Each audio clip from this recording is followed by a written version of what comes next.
नमस्कार दोस्तों, बहुत बहुत स्वागत है आप सभी का हमारे यूट्यूब चैनल में। दोस्तों आइए जानते हैं कि पुत्रदा एकादशी किस एकादशी को कहते हैं और पुत्रदा एकादशी का व्रत करने से कैसे पुत्र की प्राप्ति होती है, इसकी पूजा पाठ कैसे करनी चाहिए, पारण कैसे करना चाहिए, सब कुछ जानकारी मिलेगी आपको। बने रहिए हमारे साथ हमारे यूट्यूब चैनल पर। पुत्रदा एकादशी पौष मास के शुक्ल पक्ष की तिथि को पुत्रदा एकादशी के नाम से जानते हैं। यह एकादशी कल यानी 21 जनवरी 2024 को है। दिन रविवार है। आज के दिन पुत्रदा एकादशी का व्रत रखा जाएगा। इस साल यह एकादशी 21 जनवरी को है। मान्यता है कि यदि संतान सुख से वंचित दंपति इस व्रत को करे और विधि विधान से पूजा करने के बाद व्रत की कथा का पाठ करे तो व्रत का संपूर्ण फल मिलता है और शीघ्र ही उनके घर में खुशखबरी आती है। आइए आपको बताते हैं कि पुत्रदा एकादशी की व्रत कथा कैसे है, कब सुनना चाहिए, कैसे सुनना चाहिए। भगवान श्री कृष्ण ने युधिष्ठिर से कहा, राजन, पौष के शुक्ल पक्ष की जो एकादशी है उसे बतलाता हूँ, सुनो। महाराज, संसार के हित की इच्छा से मैं इसका वर्णन करता हूँ। राजन, पूर्वोक्त विधि से ही यत्न पूर्वक इसका व्रत करना चाहिए। इसका नाम पुत्रदा है। यह सब पापों को हरने वाली उत्तम तिथि है। समस्त कामनाओं तथा सिद्धियों के दाता भगवान नारायण इस तिथि के अधिदेवता हैं। चराचर गणियों सहित समस्त त्रिलोकी में इनसे बढ़कर दूसरी कोई तिथि नहीं है। आइए अब सुनते हैं पुत्रदा एकादशी की व्रत कथा। पूर्व काल की बात है। भद्रावतीपुरी में राजा सुकेतुमान राज्य करते थे। उनकी रानी का नाम चंपा था। राजा को बहुत समय तक कोई वंशधर पुत्र नहीं हुआ था, इसलिए दोनों पति पत्नी सदा चिंता और शोक में डूबे रहते थे।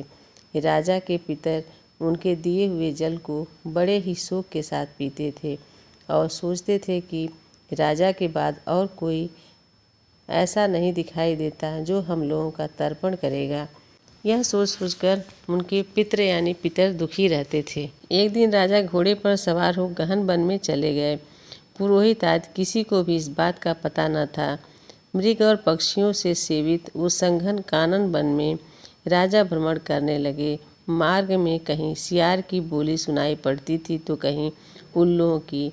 जहाँ तहाँ रिछ और मृग दृष्टिगोचर हो रहे थे। इस प्रकार घूम घूम कर राजा वन की शोभा देख रहे थे। इतने में दोपहर हो गया।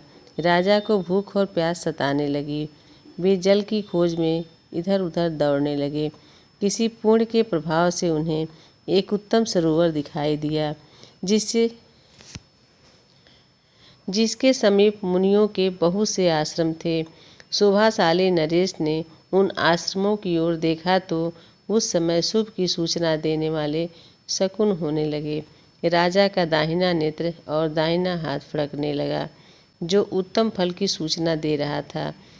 सरोवर के तट पर बहुत से मुनि वेद पाठ कर रहे थे। उन्हें देखकर राजा को बड़ा हर्ष हुआ। वे घोड़े से उतरकर मुनियों के सामने खड़े हो गए और पृथक पृथक उन सब की वंदना करने लगे। ये मुनि उत्तम व्रत का पालन करने वाले थे। तब राजा ने हाथ जोड़कर बारंबार दंडवत किया। तब मुनि बोले, राजन, हम लोग तुम पर प्रसन्न हैं। राजा बोले, आप लोग कौन हैं, आपके नाम क्या हैं तथा आप लोग किस लिए यहाँ एकत्रित हुए हैं, यह सब सच सच बताइए। मुनि बोले, राजन, हम लोग विश्वदेव हैं, यहाँ स्नान के लिए आए हैं। माघ निकट आया है। आज से 5वें दिन बाद का माघ स्नान आरंभ हो जाएगा। आज ही पुत्रदा नाम की एकादशी है, जो व्रत करने वाले मनुष्यों को पुत्र देती है। राजा ने कहा, विश्वदेवगण, यदि आप लोग प्रसन्न हैं तो मुझे पुत्र दीजिए। मुनि बोले, राजन, आज के ही दिन पुत्रदा नाम की एकादशी है। इसका व्रत बहुत विख्यात है।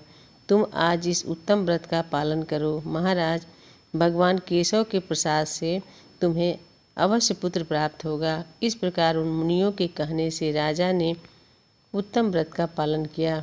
महर्षियों के उपदेश के अनुसार विधि पूर्वक पुत्रदा एकादशी का अनुष्ठान किया। फिर द्वादशी को पारण करके मुनियों के चरणों में बारंबार मस्तक झुकाकर राजा अपने घर आए। तदंतर रानी ने गर्भ धारण किया। प्रसव काल आने तक पूर्णकर्मा राजा को तेजस्वी पुत्र प्राप्त हुआ, जिसने अपने गुणों से पिता को संतुष्ट कर दिया। वह प्रजाओं का पालक हुआ। इसलिए राजन, पुत्रदा का उत्तम व्रत ही अवश्य करना चाहिए।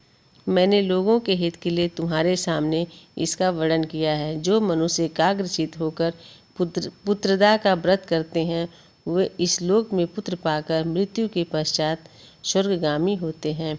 इस महात्म्य को पढ़ने और सुनने से अग्निष्टोम यज्ञ का फल मिलता है। तो दोस्तों, जो जानकारी थी मैंने आप लोगों को दिया। अगर मेरी जानकारी आप लोगों को अच्छी लगे तो आप लोग हमारे चैनल को सब्सक्राइब कर नहीं किए तो सब्सक्राइब कीजिएगा। कमेंट में जय माता लक्ष्मी जरूर लिखिएगा। इन्हीं शब्दों के साथ मैं विदा लेती हूँ। नमस्कार, धन्यवाद।